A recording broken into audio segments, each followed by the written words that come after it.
In this interview with Alison Lührs from Bungie, I talk about the making of the Edge of Fate and all sorts of secret development tips and tricks that they used to make the story as amazing as it was. It's a wonderful conversation, but it will contain spoilers for the Edge of Fate, so be wary of that. And without further ado, let's begin. So, how's GCX been? It's been good. Yeah. It's been exhausting. It's been hot. Oh, yeah. It's been sticky. I've discovered new levels of heat. Yep. And also new levels of air conditioning. That I wasn't aware of. It's been really good. Mostly it's just been really great to actually meet our players, meet our creators, and spend actual quality time with them. Hanging out and getting to know them as people too. Yeah. I've been surprised by how familial it all is. It feels like a reunion. Yeah. It feels like an end, like some kind of school reunion. Yeah, and I think in many ways it is. I think, totally. Especially, and I don't know if you feel the same way about this. For me, E3 was my pilgrimage. Yeah. Every year, all my friends in the games industry, and I miss it so dearly. Yeah. So much. Yeah. Even though I hated it so much. Yeah. It was hell. I completely understand that. It's like Las Vegas, but worse. Right. Inside of one building. Yeah. And inside of my mind. Yeah. But yeah, it was the time to see everyone, and then it was gone, and then we've got Gamescom, but it's different, and not all the US folks go out to Gamescom. Right. I've heard it's wonderful though. It is great. I am a big Gamescom enjoyer. Nice. But this feels like PAX from 15 years ago. Back when it first got started. That's a good vibe to be. It's great. Because it was before everything got super duper corporate. And you could still just see people having LAN parties in one corner and meeting one or two game devs over here, and it was just a mess of people that you already knew. Yeah. It was very cozy. Those are the days. It certainly feels cozy. Yeah. That's the word I would use. And I mean, we did a panel together. Which was so cool. Fun. It was really fun to be up there with you. I was honored to be invited. Yay! Got it. It's been interesting. This is a bit of a deviation from the sort of story stuff that we will get to. Yeah. But in my career, in content creation, etc., various publishers have had various appetites to work with creators and various appetites for silliness. And I am so overjoyed that Bungie is willing to be your dumb idea is a good one. Let's actually consider it. And on occasion, and actually quite a few occasions, say yes. And I'm just nothing would make me happier than to draw square chickens on stage. Not that was planned in any way. I already had one guy threaten to get it as a tattoo, so... Same! Yeah. Probably the same guy, I hope. If it was two, then that's worrisome. What did we do yesterday? No, anything else. Yeah.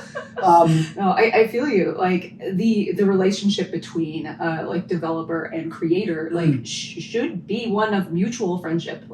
We only benefit from having a friendly relationship, and we only benefit from making something together. Right. Yep. And that's something I want to get into in a second.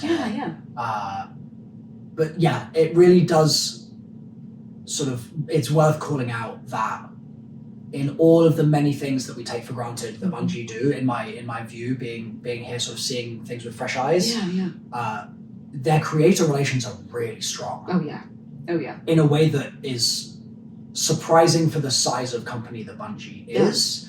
The team does a great job. Yeah. They really do. Yeah. They nail it. So speaking of not just creator relations, but also community relations as they pertain to story. Yeah. Something I want to kick us off with is I come from a world of Call of Duty Zombies, my bread and butter land, and the early days of Zombies were very much a dialogue between the community and the game developers. And usually it was the sound design team that was actually writing a lot of the story in the early maps, because they were the ones that got to do a little secret radio that they could put in. Makes sense. They could do a lot of that stuff. Yeah. And the early maps in Zombies, which you can sort of think of each one being its own mini raid, sort of. Yeah. Forgive me for the poor analogy, but it's close enough. Each of those has its own story contained within it, but it's also part of a wider narrative that's continuous. Sure. And what they did is they would seed little weird things that actually pertain to real life events a lot of the time in the early days. So the Tunguska meteorite crash from the early 1900s. A classic. A true classic.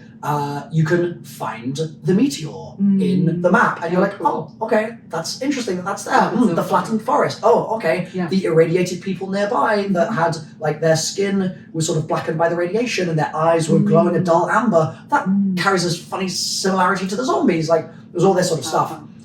But then they also would put in little references to there's a Die Glock reference here, and there's a Dr. Maxis mentioned. Who's that? So they did all this world building, but it was very sparse. Sure. And then the community went, okay, well, there's like the million monkeys all typing kind of thing. This is the story. But then the wonderful thing that I fell in love with immediately is the game developers saw that and went, these are some good ideas. Yeah. Maybe we will do this one, and maybe we'll change this one and do that instead. But then that'll make that guy on the forum that thought that it was this go mad. And it was a wonderful time. And I say this to say, you are now stepping into a new saga, and we've spoken, and I've also spoken with Robbie about your multi-year plan. Multi-year in sort of like bold and italics and underlined, and it's in a really fancy font. It's like the RuneScape multicolored text where it's like doing the wave. That's how you know it's real. Multi-year. Dang. And you have a vision for a story that you know the end of as things stand currently, but you don't know how exactly we're going to get there. And my long question is, to what extent is community participation going to lead that versus it being something that is shaped by community participation, but it's not the driving force? Yes, I love this question. So I kind of gave an early answer to this at the panel yesterday. Storytelling is listening. Like, it's listening to what you have already told your audience, and it's listening to what your audience is telling you back. That feedback cycle is how you create a story together, as creator and as the audience. That mutual act of listening is what shapes the story that's going to happen. So for us, we know the skeleton of where we're going. Like, we've already set a couple of very important beats that we know that we're going to hit, and we're deliberately leaving that space in between somewhat empty. Not fully empty, but flexible, so that as we're hitting each of these milestones, we're still listening to the audience and watching what they resonate with. Like, what are they fascinated by? What questions are they asking? So I'm going to press you a little bit here. Yeah, what does flexible mean? Yeah. Because I could conceive of flexible meaning people really fall in love with a certain character, and you're like, let's quadruple, double down, crank it up. And like in a year we'll give some lead time for the development of it, but like in a year we'll just do it like a them expansion. Like that would be pretty flexible. Sure. But then on the other hand, it could be like, oh well, we'll add some side quests in the next expansion that like flesh out their story. Yes.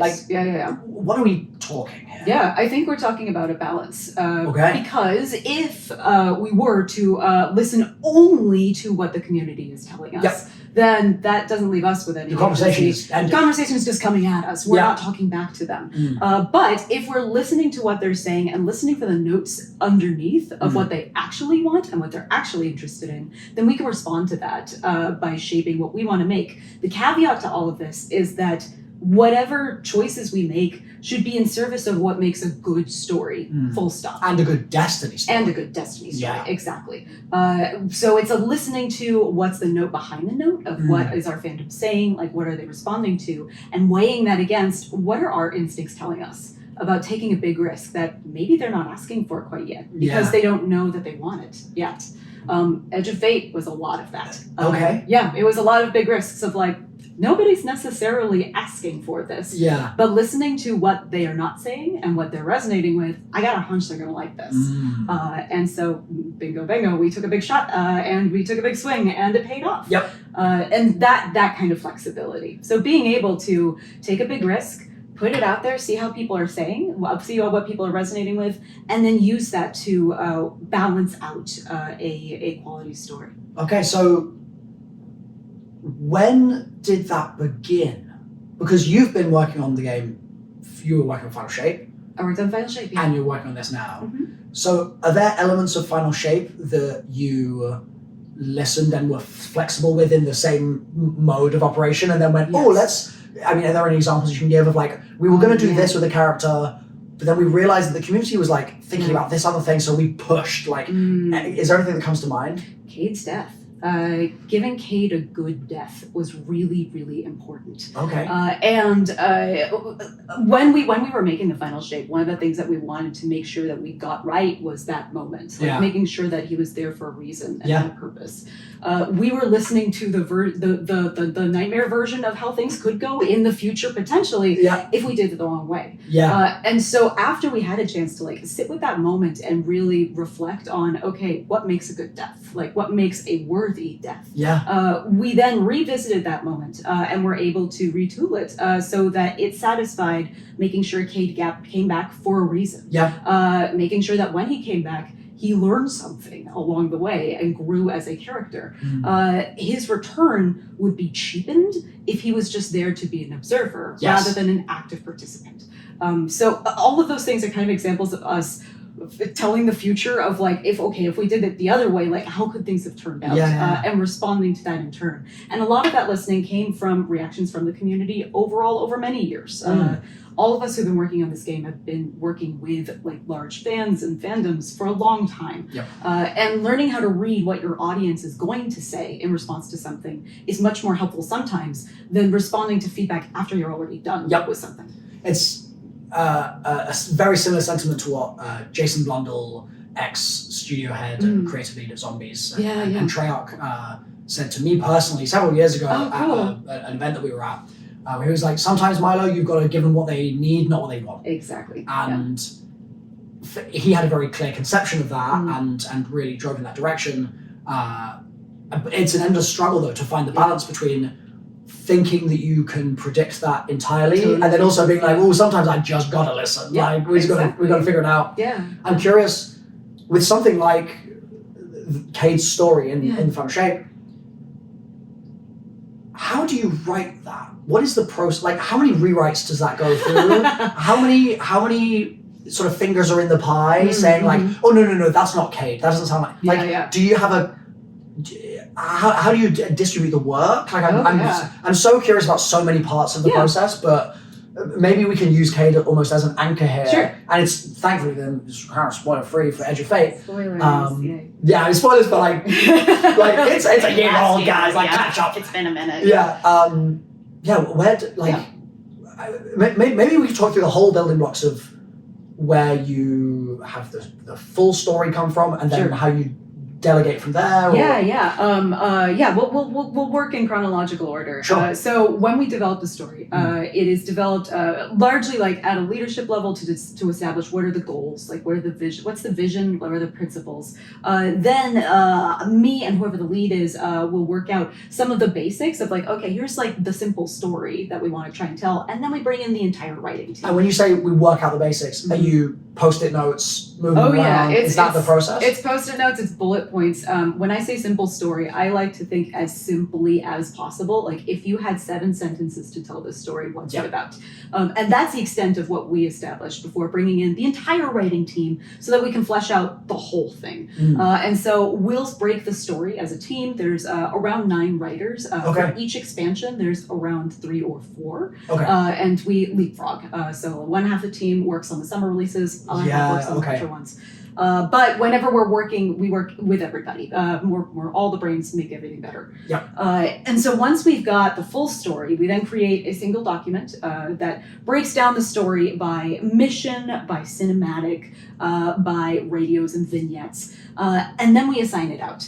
And so we assign out depending on like who's great at writing what kind of a scene, where we want to push somebody to grow a little bit. So what would that look like? Like, what makes someone great at writing a certain? Are you like, oh, this person can do action really well? Oh yeah. This person is more so like when it's a a tender character moment? They just got the words for Oh, it? yeah. Like, is it those sorts of things? Yeah, no. Doing my job is just being like a football manager. Like it's my job to know like, okay, who's going to be our goalie? Like who's going to be in the center? Yeah, and like understanding like where's everyone's strengths? What's the thing that you always can knock out of the park? Right. And sometimes like where's some areas where I want a writer to grow more? Yeah. What can we do to challenge them and make them feel like they've got something to strive towards? And so once we've divvied up everything, the actual writing comes in a really weird order. Okay. So we write our cinematics first. Because of the lead time on Them. They're super expensive. They're really, really big. We have to nail those first. Yep. And when we did the final shape, I was assigned to write Cade's death. I volunteered to take it. And it's a really good example for everybody of like the way that you have to do it sometimes is to drive your car into a brick wall 6 times. Yeah. And it was a good and like humbling and healthy experience to demonstrate to the rest of the team too that like, you know what, like not everything that you write the first time is going to be perfect. It took 6 drafts. Okay. It took 6 drafts, and it also took like tagging in other people to help like plus up things here and there to make it work. But we got it. And it took a long time. It took a lot of work. Yeah. But that's what good writing teams do. They pick each other up and they give each other space to try things, to fail, and to succeed at the same time too. I think that's also, again, not to keep hopping on about this, but honestly, I think it's a good thing to keep hopping on about. Yeah. Something that Bungie probably deserves some credit for there is I know a lot of writers at other game studios. Yeah. And you are not always afforded 6 rewrites for anything in video games. No, we're a lot of the time it's draft is final. It's true. We're very fortunate. Yeah, and so it's really reassuring to hear that management has the faith in you to say it wasn't done this week and it's not going to be done next week, but it will be better for being done the week after. Exactly. It really does not happen. No. It's not a guarantee. No, it's at all. And like there's also plenty of times where we also have like you got a week. Good luck. Like, yes, yeah, I'm sure. For the special things, we're afforded the privilege of time. And the privilege of being able to like stress test something alongside the rest of the other experts in the room. Yeah. Our best work is done when it's a lot of us working towards the same goal. Yep. And it must be especially stressful for the cinematics because I also know how long those things take and how much money they cost. They take a lot of time. We have many talented friends in Sweden who are going to be helping us. So many moving parts. Yeah. Do you ever find, because those have the long, as far as I understand, correct me if I'm wrong, but they'll have the longest lead time of all the other things that you're going to then need to write and then create for the game. Like the other stuff can kind of get tweaked later down the line. It's a little easier compared to a baked cinematic that's. It's or no. Yes and no. Oh, okay. So the cinematics obviously they're locked. Like as soon as we are like done, we are done. We're not allowed to touch those anymore. Yep. Writing for missions, it can sometimes be kind of lengthy and complicated. Okay. There's a lot of people that are working on a mission at one time, right? It's not just the designers, it's also NPCs, it's also lighting, it's also world art, it's also audio, like it's all of these different groups. So sometimes you've got upwards of like 30 people working on a single mission to try and make something happen. Yeah. And that process of working across disciplines means everybody has different needs and everybody wants something different. Okay. And so even if we're like, this is going to be the one where everybody goes to the beach, we can still have design going like, no, it's the one where they go to war. And then we have to try and make both of those work at the same time. Okay. But it's those we have the opportunity to write over the course of about a month to get like the initial blocks in. We then review as a team to make sure it's feeling good. Yeah. Once we get it into the game, we then have one round of pickups after everything. So we play the hell out of the entire experience and ask ourselves like, is this still working? Is this baffling? Is this boring? Are there any parts of this that we need to wake up? Is player going to understand what's going on in all of these? And so that pickup chance is our last stop to be able to go back, get a line re-recorded that we needed. And once we get past that point, it's just edits.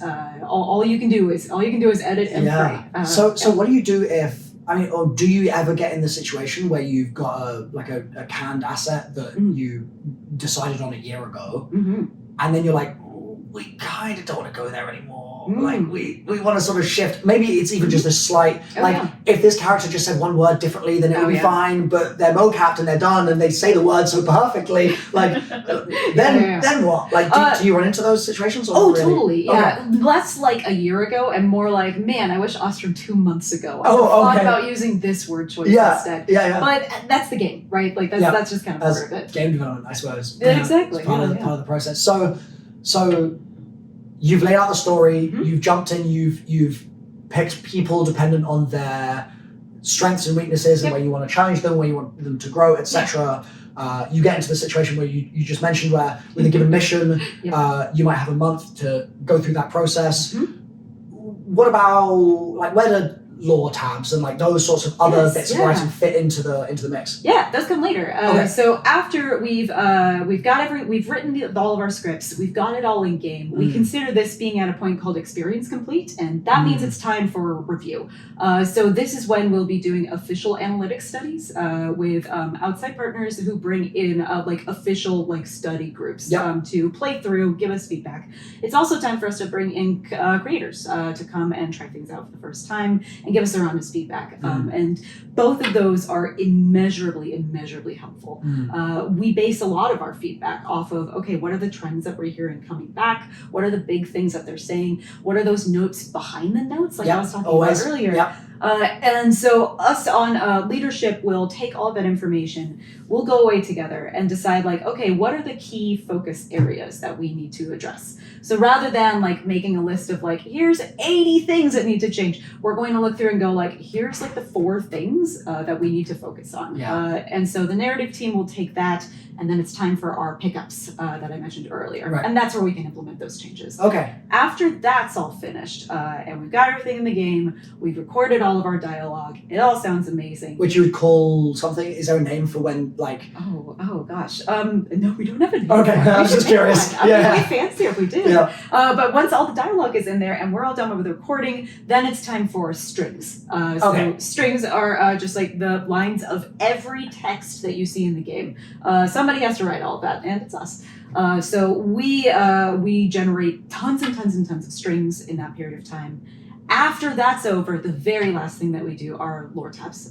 Lore tabs and lore books. Nice. Okay. So those are the very end of the process. Very end of the process. Usually as we're working, I know I do this, I know the rest of the writers do too. You have a running list in the back of your head of just like, I'm going to pitch this lore book, and it's going to be so dope, and I'm going to sit on it for like 3 months. Okay. Because I wasn't sure if there might be scenarios where the lore book informs the thing.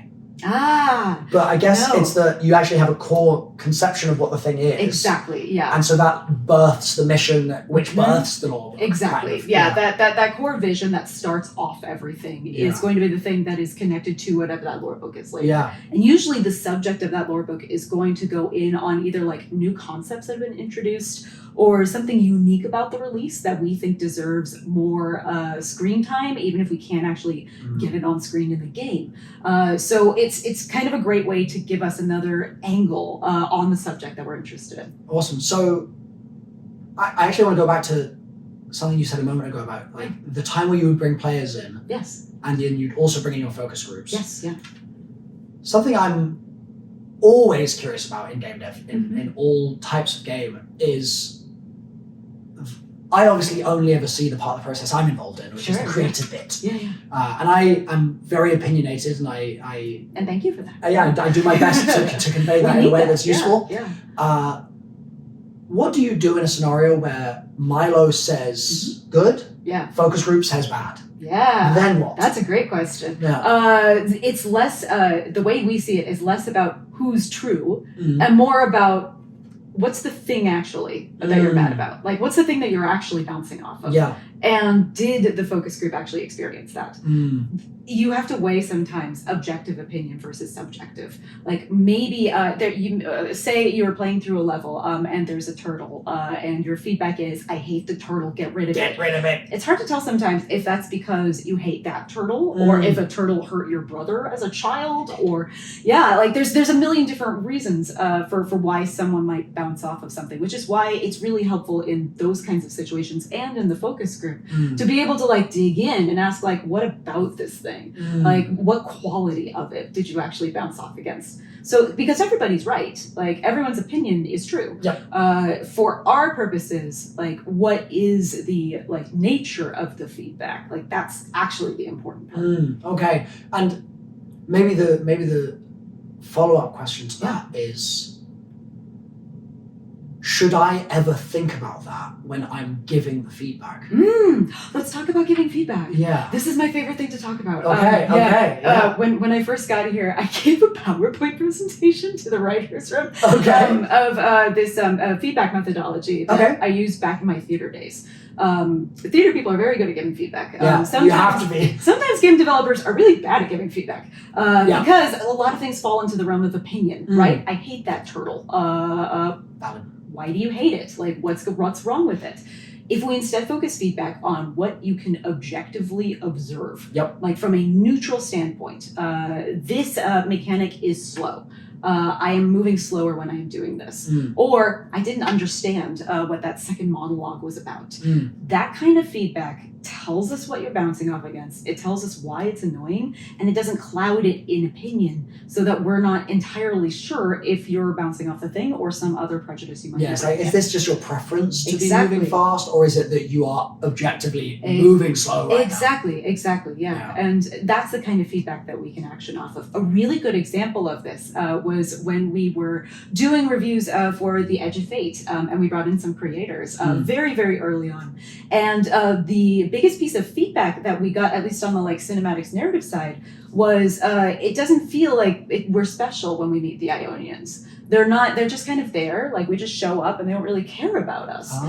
It feels like this isn't a special occasion. And so when we got that feedback, we were like, well, duh, oh my God, yes, you're right, absolutely. And so we hit the drawing, we went back to the drawing board and we were like, okay, how can we make as like gentle tweaks as possible to nail that feeling that they were chasing after? Because that feedback of, I want this feeling, is like, we can totally give you that. And so we made it so that when the Guardian is doing that cinematic walking through the central area, all the Ionians are looking at us. They're all sort of like, over, and they're like, what's going on the here? hell's that? And on the narrative side, we went into our narrative text boxes, and every single first interaction with one of the Ionians is a reverent one, where they're like, holy shit, it's you. Like what were you doing here? It was really fun to go in and just like crank that up to evoke that feeling in the player. It just needed a little tone bump. To give it the energy. We couldn't have gotten there if it weren't for that feedback. Right. Yeah, I really enjoyed meeting the Arians. I'm so glad. I thought that was a really fun moment for them to sort of be hanging around. It's been unusual for me because I don't have as clear a feel for the established norms of Destiny as most Destiny players. Sure. So I think there being a load of other people around for me was like not that weird. Which makes sense. But then I thought about it and I was like, wait, that just doesn't happen. Like, there aren't just like loads of people milling about all the time. And that's your subjective experience. But it was something I really enjoyed, and I also really love the narrative text box inclusion. I am very hopeful that that's something that you iterate on further in the future. We love it. It's changed everything about what we can do and how we can tell stories. And a part of me questions in a loving way like how that didn't happen sooner, just because it feels like it's surely going to give Destiny so much. And Destiny is a game that is very much about shooting things in space and gun feel good and all these things, but it's also really about people. And those boxes are going to help you see the people. Like they really are. I adore this feature so much, and it opens up so many doors. It also is a little bit of a, you got your RPG in my action shooter.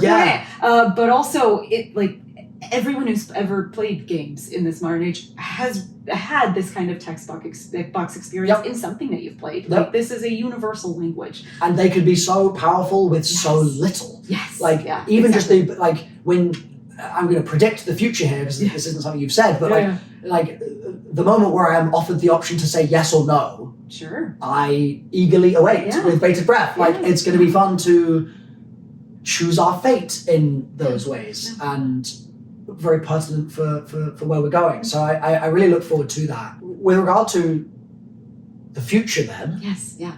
to tentatively explore that subject, we've heard some of this sort of like different game genre experimentation stuff from Robbie, just a little bit. Mm-hmm.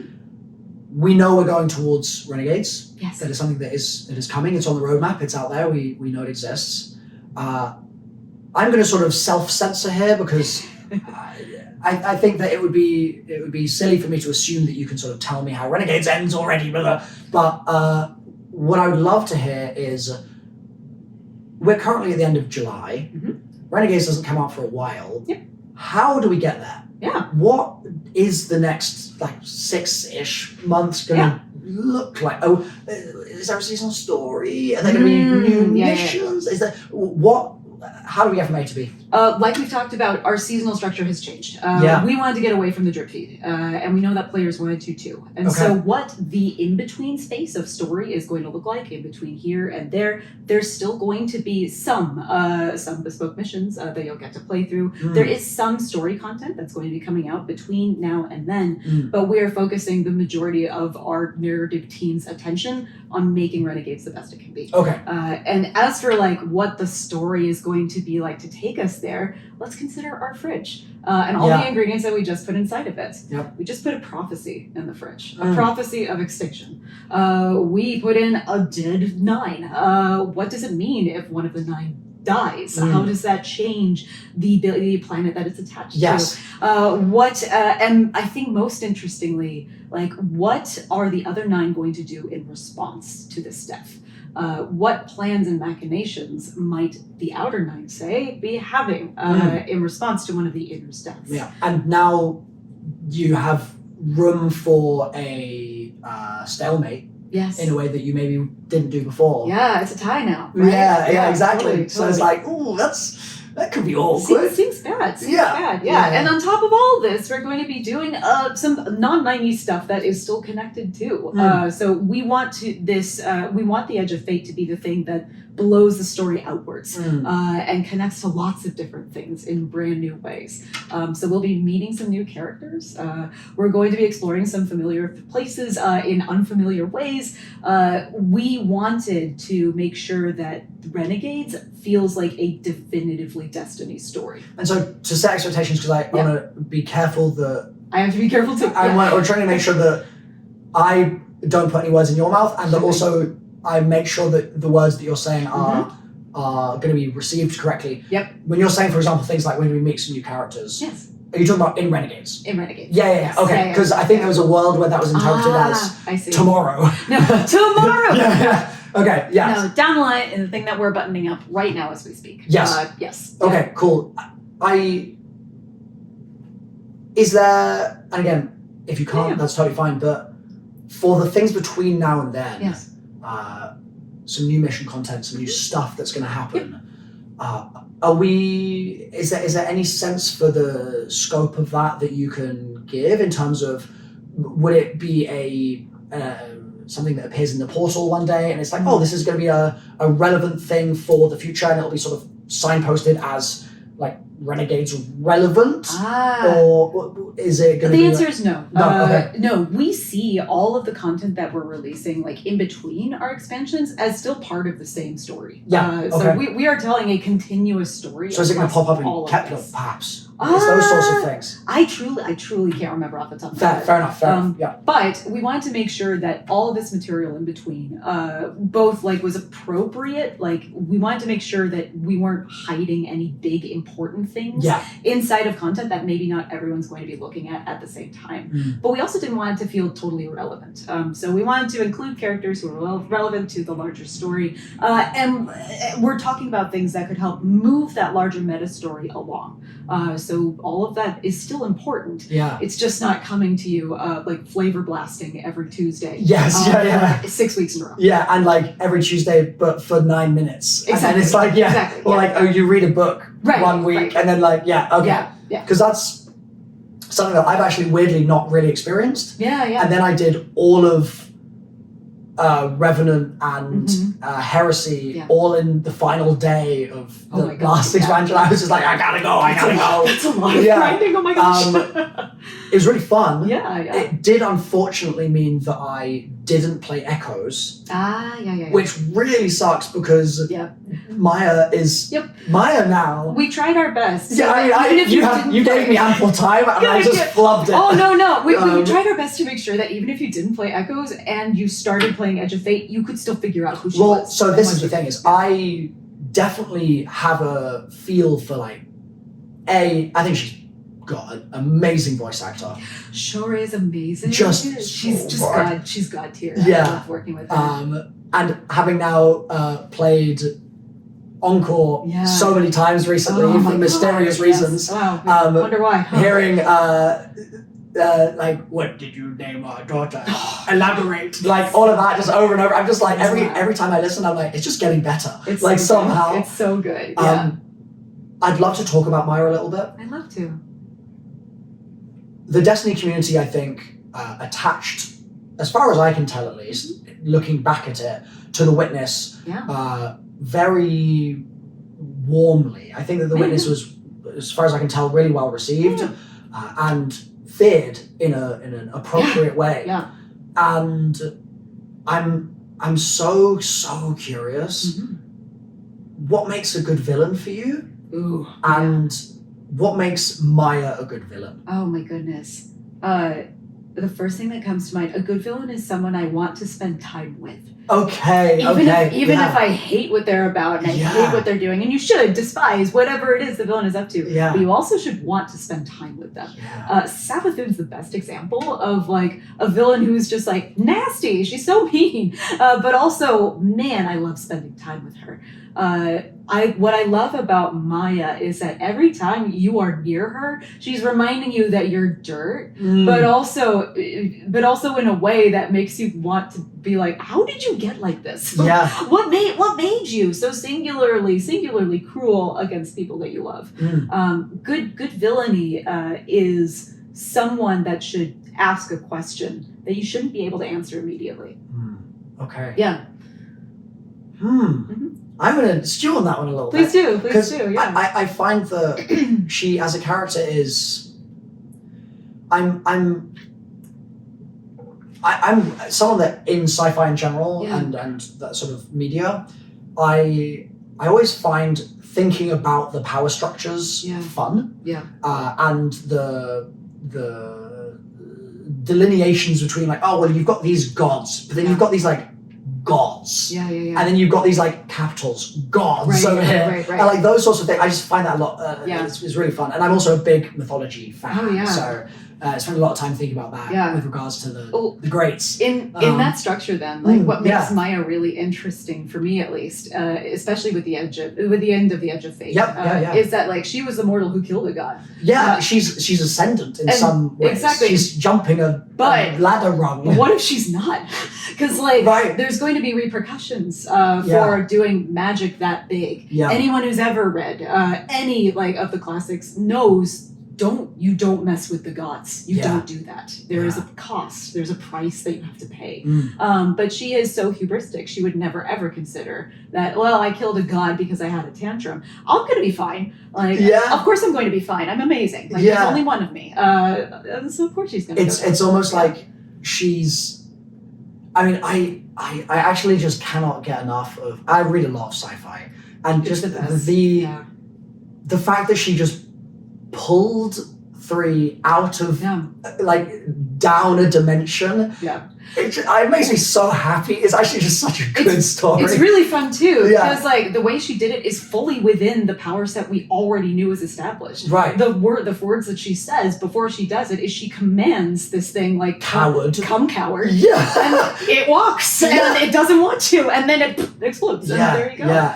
I love that. I love being able to use big magic in ways that is completely consistent with what the rules are that you've established. So essential. And it's like, I'm a Sanderson fan. Who's not in his face? But like, one of his great powers as a writer, I think, is his ability to maintain consistency. His world building is exquisite. It's just unreal. And and the fact that it's consistent across so many damn books is like, God yeah. damn, make a mistake at some point, please.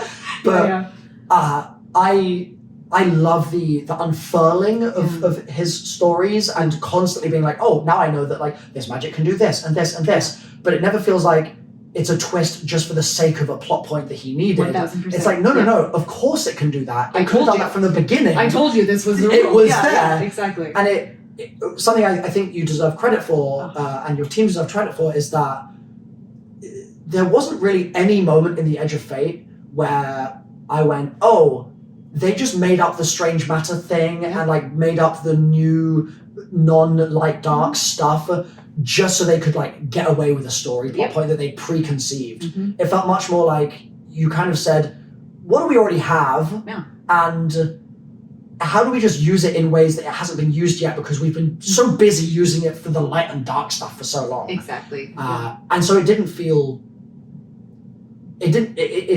like you were just being tropey or being for lack of a better word, unimaginative. Like it just felt like you were being imaginative with the toolbox that was already there. Thank you. Yeah. Which I think made it really work. And I think the community reaction's been really strong as well. I'm curious what that's felt like on your end. It's been really humbling. Seeing the reaction has been really positive, and I really appreciate that. I appreciate that our audience likes feeling smart and they like putting things together themselves. One of the big risks that we took with this release was not explaining everything. We get really close. We explain all the important stuff, but we wanted to make sure that the player felt like they were piecing together the rules themselves and they were figuring out how it all connects and what's going on. One of the dangers of sci-fi is it's very easy to fall into like, we could go over some science stuff to explain this. Rather than beginning with like the bleep blorp and the googly goop. And like, rather than ta-da. like, no, I think we were going to set like two rules. Like time goes forward, never backwards. Establish that as the rule and set up the promise of what are the ways that we can futz around with that. Like how can we honor that rule and also build on it at the same time? When did you make that choice? Very early. Okay. Very early. I've almost worked on many time travel stories in the past. One of my favorite research experiences was watching 8 time travel movies in one weekend a few years ago. Okay. And I remember I walked out of it with my journal and it had like the simplest rules possible for like how to tell a time travel story without breaking your brain and just making a bunch of messes for your players to figure out. And we knew that by honoring the rule of like the 9 are only going to be able to move things forward saves us a ton of headaches and also keeps them distinct from the Vex, who kind of work sideways. Like they're pulling things from other timelines, but they can't necessarily like reach down the same one and alter what happens later. The 9 don't need to predict anything because they can just see it. The bigger question of how accurate is their foresight is a much more interesting thing. And when we say that they're a god, they're a god, or they're gods. Right. But are they gods, or are they gods? Like that? I think god is the easiest word that we have for what they are. But they're still celestial beings. Right. Same like the Traveler. Right? Like, is the Traveler a god? Right. And the Witness, I question the true ceiling that these things have. Exactly. And it doesn't feel to me like the Witness is the top of that. Even though the Witness is very powerful.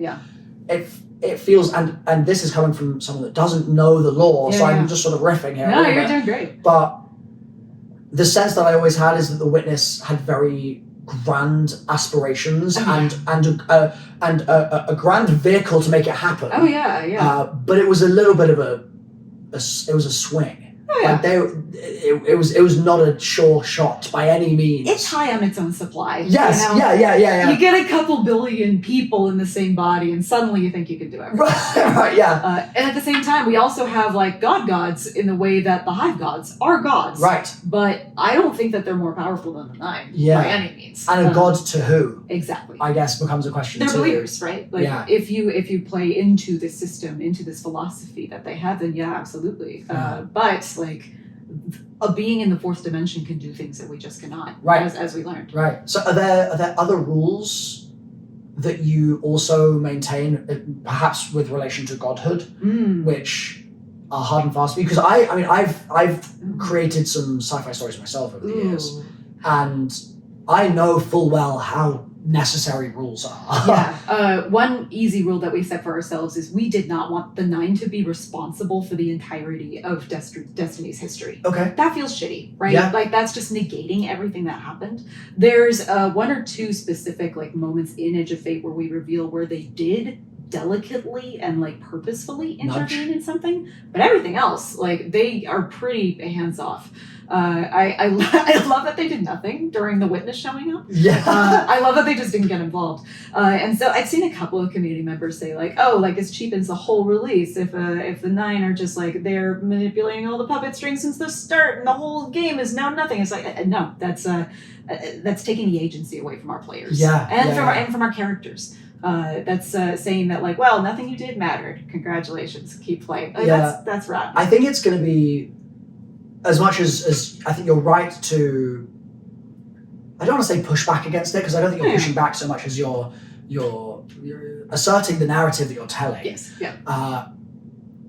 I suspect that that's going to be a very common community sentiment or question or quandary over the next, let's say, 5 years. Yeah. Because we're playing with fate now. Of course. We're playing with self-determination. Yeah. And I wouldn't be surprised if the question of free will comes up Oh, it should. a fair amount. Yeah. And I mean, even over here in real life, like we can't agree on that sort of thing at the best of times. No.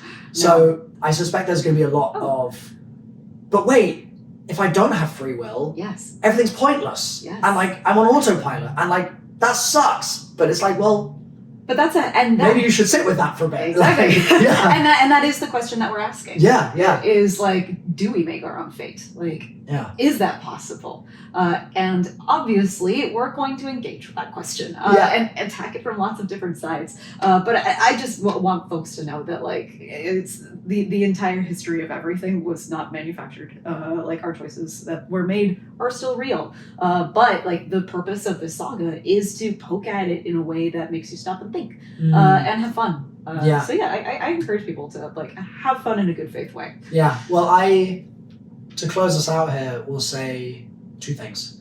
One is I'm so overjoyed to play a game that doesn't assume that I am not seeing things. It doesn't assume that I need my handheld in the end cutscene and have a character's name restated for the 9th time. I'm so glad to be confused sometimes. It's just the best. It's so good. And games so often can't do that because they do have to account for the fact that someone's going to be having a slice of pizza in one hand and a controller in the other and a baby on the arm, and they just have to give those people the helping hand they need to get through the story, and it's just a fact of selling a product. Like, at the end of the day, and we're still going to there's nothing wrong with that, and sometimes it's just gotta happen. Ghost is still going to show up to remind you, hey, you should probably go through that door. And if you linger, which I will, because I'll be running around in circles trying to look for secrets, like Ghost is going to be like, you were meant to go through there, right? Like, no, that was forward. It's like, oh, okay, thank you. That's actually useful. But it's really wonderful. I can't stress it enough to get to the end cutscene and to have a moment of, am I in the past or the present right now? Yes. Like just and which scene dealing with a non-linear being. And right. Yeah, And exactly. And another question I had in the end cutscene momentarily was, or towards the end of the game. I was curious if we were about to learn that the reason that Ikora was rushing home was that something had happened to her daughter, because we've been shown the daughter, and so I was like, "Is that? Are we going there?" And then there was a moment where there was a moment of tenderness, I think, with Ikora, and my interpretation initially was, "Oh, she's realizing the loss of her daughter because she's realizing that in her life where she's now dead, her daughter's gone." But then I was like, "Wait." But she's also mourning herself. Yes. Like she lost her, and she's only allowed herself to know that was her at that point. Yes. And I mean, I could talk about this all day, but like, it's just, it's things like that I'm like, thank you for doing it. You nailed all of it. All of everything that you just said, that was the intention. Right. And the fact that there is space for me to have to think about that is, I will shout it until I am like, my voice is gone forevermore. Same. If we are going to allow games to be art, which they are, yes, decidedly, then art should ask you questions. Yep. And art should ask you to step up and decide for yourself what it is. Yeah, and I think Edge of Fate did it. So congratulations. I'm so happy. That's all I wanted. I'm so happy to hear that. Yeah. So thank you for taking the time today. Oh my God, thank you. This was a blast. Yeah, GCX has been a whirlwind. Oh yeah. A very warm whirlwind. Please sleep for the love of God. Find a couch at some point and crash on it. Oh I will be. I mean, it's so warm outside that it's just so tempting to just be like, the floor looks pretty good right now. I know, this is the nap zone. It's bad. But yeah, thank you so much once again. Thank you. And I look forward to the next time we get to yap about Let's yap all again. things story. I love yapping with you. Yeah. It's so much fun. Good, I'm glad. Absolutely. And maybe we can say here, if you guys have, I don't know, topics that you'd like to see us sort of get into at some point in the future, I'm so open and all ears to any suggestions. And I know that I love talking about the craft. Me too. I think that you love talking about the craft. Too, yeah. And so even if it's not really a Destiny question so much as it's a game design question, absolutely, it all goes the same direction, right? It's all heading towards some fun conversations. So thank you. Thank you. And thank you for listening. And I'll see you guys next time. Thanks, everybody. Bye-bye.